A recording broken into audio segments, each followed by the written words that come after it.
Welcome to Indai's Japanese Grammar. Grammar for today.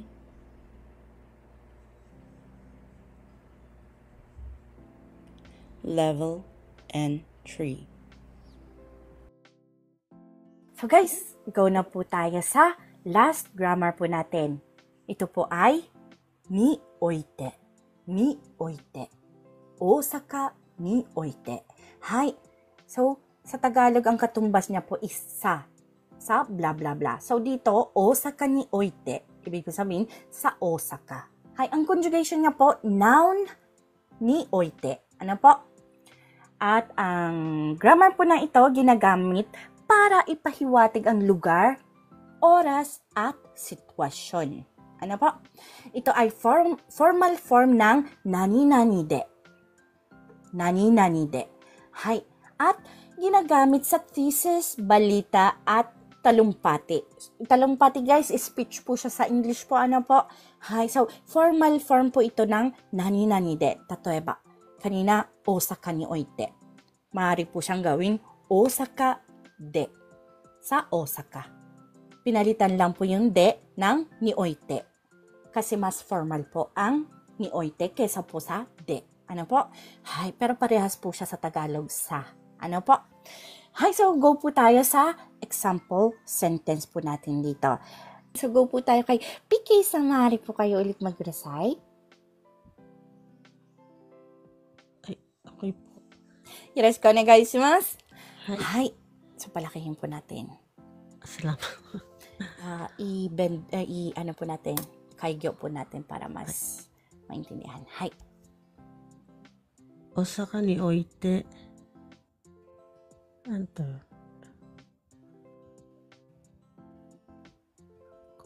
Kokusai, ayan. Kokusai kai? Kokusai kai ga okonawareta. はい、行われた。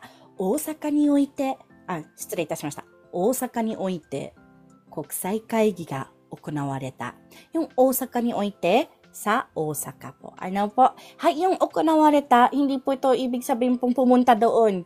Naganap po. Ano po? Naganap na po. Hay. Kasi yung kanji po na ito is to go. Ano po? So baka malito po kayo. Pag binabasa po siyang 行われた, means po naganap. Naganap.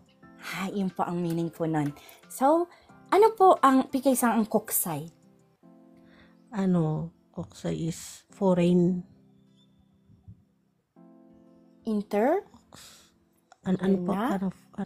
Foreign meeting. International? International. Kokusai means international. Kaigi means?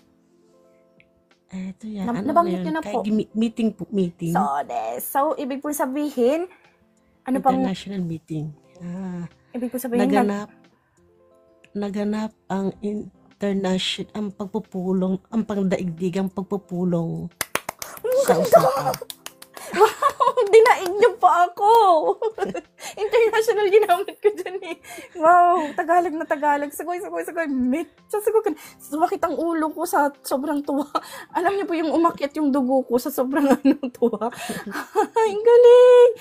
Ano po yung pagkakasabi niyo? International, palitan natin. Gagayahin ko kayo. Ano po yun?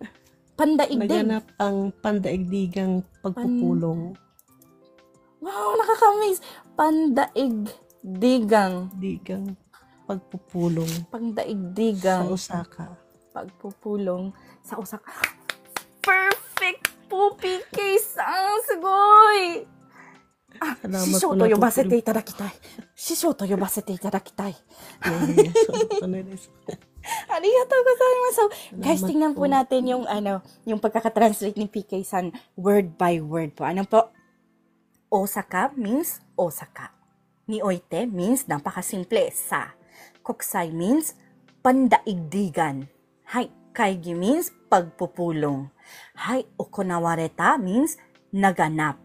So, pag pinagbubuo po ang salitang ito, magiging naganap ang pangdaigdigang pagpupulong sa Osaka. Nabulol ako. Naganap ang pandaigdigang pagpupulong sa Osaka. Osaka ni oite. Mali yung pronunciation ko.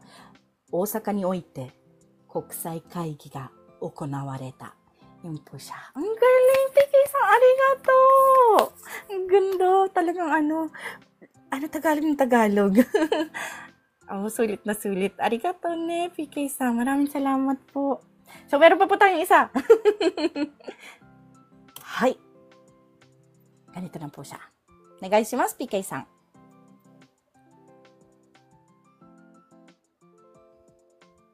Ay, ako pa rin, ito na.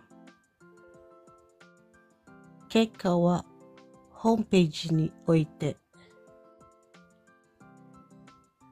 Ano yun? 発 Kasi 表 siya na po. 大丈夫です、大丈夫です。発表発表されます。はい。So, Yan. 結果はホームページにおいて発表されます。ホームページにおいてsa website o kaya naman po sa homepage po. Ano po? Hay. Opo. May hindi po kayo naiintindihan na Sa Salita? website. Ano po? Ito na. Ang keka yung ano ba yung keka? Yung ano ba to? Ang yung keka, ano ba yung paglabas? Ano ba yun? Resul? Ay, yung resulta yun. Hay, so des, so des, so des. Ito. Ang resulta ay maipapahayag sa website. Oh, hapyo. Ipapahayag. Ang resulta hapyo ay